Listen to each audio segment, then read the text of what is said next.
Olá, tudo bem? Nós somos estudantes do 4º ano de Medicina Veterinária e hoje a gente vai falar um pouco sobre o uso de antimicrobianos no tratamento de infecções respiratórias em cães. Os antimicrobianos, eles são substâncias químicas utilizadas para combater micro-organismos patogênicos ou não patogênicos. E eles têm um papel muito importante quando se trata de processos infecciosos ou inflamatórios, auxiliando a diminuir a taxa de morbidade e mortalidade. Os antimicrobianos, eles podem ser utilizados de forma terapêutica ou profilática, com o objetivo de controlar ou prevenir doenças infecciosas. Os antimicrobianos são divididos em vários tipos, sendo que cada tipo atinge uma espécie de bactéria diferente e possui um mecanismo de ação diferente. Nesse trabalho, nós vamos citar os que são mais usados na rotina clínica da medicina veterinária. Uma das classes de antibióticos, que inclusive é a primeira classe de antibióticos descoberta, são as penicilinas. As penicilinas são bastante usadas no combate tanto de bactérias gram-positivas quanto gram-negativas, e elas são muito usadas porque elas possuem um nível baixo de toxicidade e elas quase não causam reações alérgicas. Entretanto, ainda há alguns casos que o animal pode, sim, desenvolver uma reação alérgica ou, quando feita em dose equivocada, causar uma toxicidade, mas esse nível é bem baixo. Em segundo lugar, nós temos as cefalosporinas, que são divididas em 5 gerações. Essa classe de antimicrobianos atinge um amplo espectro de bactérias gram-positivas e algumas bactérias gram-negativas.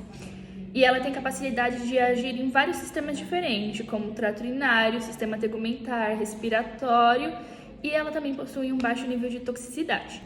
Temos também as fluoroquinolonas, que são conhecidas também apenas como quinolonas. Esse grupo de antimicrobiano, ele age interferindo no DNA no interior das bactérias, causando assim a sua morte. E por último, nós temos a classe das tetraciclinas, que são antibióticos que também atingem tanto as bactérias gram-positivas quanto as gram-negativas. E elas causam a morte celular do micro-organismo, inibindo a síntese proteica dos mesmos. Sobre o mecanismo de ação dos antibióticos. O principal objetivo, do uso dessa droga é prevenir ou tratar uma infecção, para diminuir ou eliminar micro-organismos patogênicos. As diferentes classes de antibióticos possuem diferentes mecanismos de ação.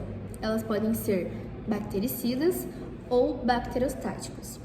Elas podem, assim, inibir o mecanismo de replicação da célula bacteriana ou destruir mecanismos de defesa dessa célula. Bom, eu vou falar então sobre a resistência bacteriana. Primeiramente, o que seria isso? A resistência bacteriana é quando eu tenho micro-organismos que eles evoluem e aí os antibióticos eles se tornam menos eficazes ou até mesmo ineficazes ao tratamento. E como essa resistência ela ocorre no organismo? Então, ocorre por um processo de seleção natural, onde esses micro-organismos eles são expostos a um antibiótico. E aí, a partir disso, os micro-organismos mais suscetíveis, eles acabam sendo destruídos, e aqueles que permaneceram e sobreviveram, eles se tornam resistentes.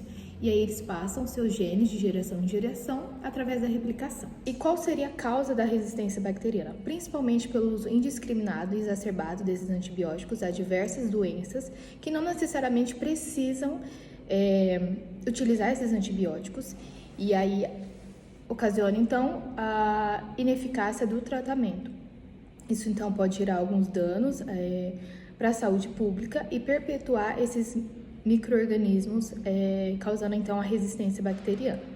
E para finalizar, como a gente deve administrar esses antibióticos? Então, ele deve ser usado de forma responsável. Então, primeiramente, o médico veterinário é quem deve se conscientizar e ser educado de como utilizar esses antibióticos e quando utilizar. Então, além disso, ele deve saber orientar o proprietário de como realizar o tratamento, como, por exemplo, muitas vezes o paciente já obteve melhora e quer encerrar o tratamento, então a gente aconselha a terminar esse tratamento. Ou algumas pessoas, alguns proprietários utilizam antibióticos restantes de outros tratamentos anteriores, querendo usar em outras novas doenças porque os sintomas são parecidos. Então, campanhas também, a prevenção de doenças, as vacinas em dia, tudo isso ajuda a evitar a resistência bacteriana.